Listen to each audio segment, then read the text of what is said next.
What we'll do, we'll just go through what happened in 2009 Yeah, and then talk a bit about what you did about it. That's the gist of it, really. sure. Okay. Yeah, no, it was 2009. It was we had some canola that we ended up reseeding, probably about 100 acres in early June, and then therefore the harvest of that was quite a bit later than the other canola that we had seeded in early May. And the fall or September of 2009 was quite damp and wet. And it was the last bit of canola we had to do before moving to the other side of the city where we had soybeans. Forecast looking wet, so we just want to get some of this canola done. And we finished it up, and it was about 11% moisture. And we ended up storing it in a 4,000 bushel hopper bin and kind of turned the fan on in that bin and then moved our equipment to the other side of the city where we had soybeans. Went back in that yard a couple times and the fan was still running. I didn't actually go look at the fan, but I could hear it running. And then we went back in that yard about 2 weeks after harvest. And I walked up to the bin, the fan was still running, and I could see there was fluid dripping out of the bottom of the bin. And I was pretty alarmed by that. So kind of walked around the back, and it was an axial flow fan. And there's like an intake shroud on the back of the fan that had vibrated off and fallen on the ground. So although the fan was running, it wasn't moving any air. So shut the fan off and repaired it, turned it back on. And as soon as that fan started pushing air into the bin, just gross, hot, smelly fluid just started dripping out the bottom of the bin. So pretty evident that there was a problem there. So we got some trucks, used our tandems in the neighbor's trailer and emptied the bin out. And yeah, the canola was so hot you could barely touch it. And emptied it all out, put it back in the bin, turned the fan off, cooled it off, and ended up stabilizing what was there. But at that point, it was well heated. So it went from being, $10 a bushel canola down to $1 or less kind of in a period of about 10 days. So not great. Tell me about the fan situation there, Clayton. So was it just that the fan wasn't strong enough? Wasn't pushing No, enough? Like didn't have the horsepower, or what was it? no, that fan was, it was an axial flow fan. And the style that it was, it almost had like an intake shroud that needed to be pressed up fairly close to where the actual fan or the rotor was spinning. And without that, it doesn't draw air. So I don't know why that fan, the shroud fell off or vibrated free.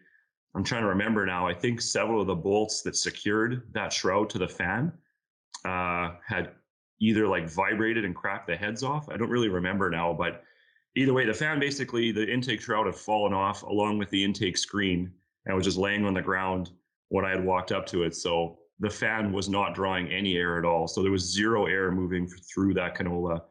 And when that shroud fell off in that 10-day period, or 12 days, however long it was, I don't remember. I can't say, but either way, there was no air moving through that bin.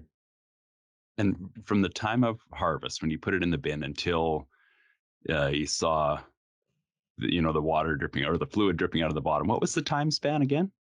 I'm trying to remember now. It was 2009. I'm going to say it was maybe at most 2 weeks, but probably around 10 or 12 days. It wasn't very long.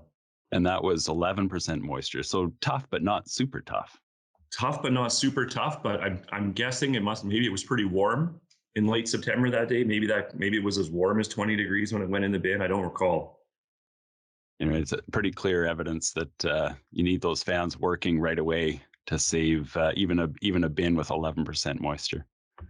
Yeah, exactly. It was a real eye opener in what can go wrong there for sure. What did that canola look like? So you said it was too hot to touch, but what else did it look like? Um, I think it was steaming when it came out of the bin. Like there was points when if you put your hand in the flow, like it was definitely hot to the touch. Um, Definitely some like clumps or like blocks would come out and get disrupted or disturbed by the auger as it was augering out. But yeah, I'm trying to remember now. Had it gone gray? Like was it burnt? Yeah, there was a lot of gray in it for sure. What did you do after that experience? Did you change the way you stored canola? Um, yeah, I suppose I think in retrospect there, in our haste to kind of get it done, uh, and move over to get onto soybeans that last bit, um, in retrospect, that was probably a cavalier decision to make. Um, Definitely now and since then, I really tried very hard to not combine canola that is even tough at all. Um, Generally, where we are in Manitoba, especially if you're seeding at a normal time, the canola, it's fairly straightforward to get canola off and at an appropriate moisture, under 10%. That isn't in most years, that isn't very hard to do. So that's the first thing probably do differently is just wait on canola. Canola weathers so well in the swath, or if it's standing even, that I'd rather just hold off a few more days or try to wait for the right opportunity to uh, to harvest it before waiting for that, or rather than doing it while it's still on the tough side. The other thing actually I do now, especially is when a fan is running, as you walk past it, take your glove and make sure it actually draws it tight against the intake screen. Like, are you actually moving air when your fan's on? Especially if you have a full bin of canola and maybe the fan is a little weak or light to actually move air through. Is it actually pushing air through? That's something I often check now.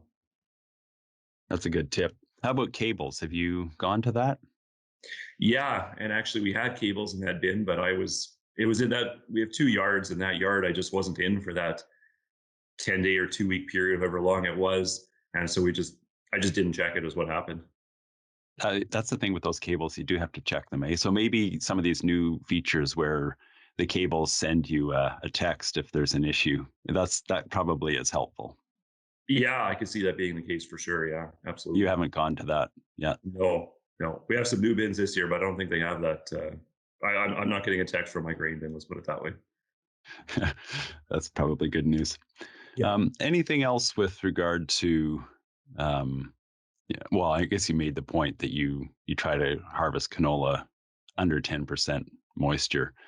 But do you still turn on the fans right away and use the glove test to make sure that they're drawing air just to condition it? Yeah, absolutely. I do. Um, Definitely make sure that that fan is running right away, and cooling it off is the big thing. And in 2019, we harvested a bunch of canola with snow in it in November. It was some swath stuff that was reseeded. It was later, and that stuff we harvested like 13%, had a bunch of snow in it, but the temperature at the time was well below zero, so that wasn't nearly as concerning. And I guess probably that's where my attitude or my perspective would be now. If we're harvesting tough canola, I really hope that it's going to be cold out in the forecast.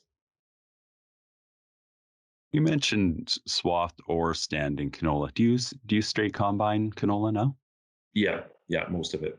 And have you noticed any difference over the years in how that straight combine canola stores? I haven't. Definitely the last couple of years, though, the straight cut stuff, we've had more green stems and green material coming into the grain tank. But the seed itself has been, 6, 7, 8% moisture. That I'm assuming that amount of green material is insignificant when compared to the actual dry seed. So the straight cut versus swath, I haven't noticed a difference, but definitely it's on my mind and it is a concern.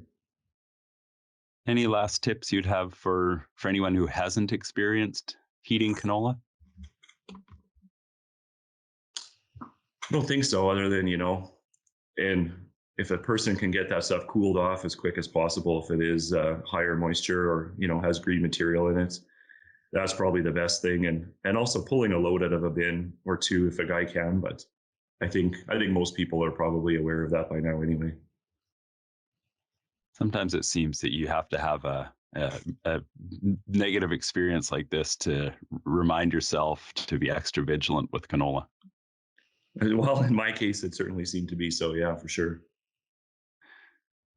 Right on. Thanks, Clayton. Anything else we should add? No, no, that's it for me.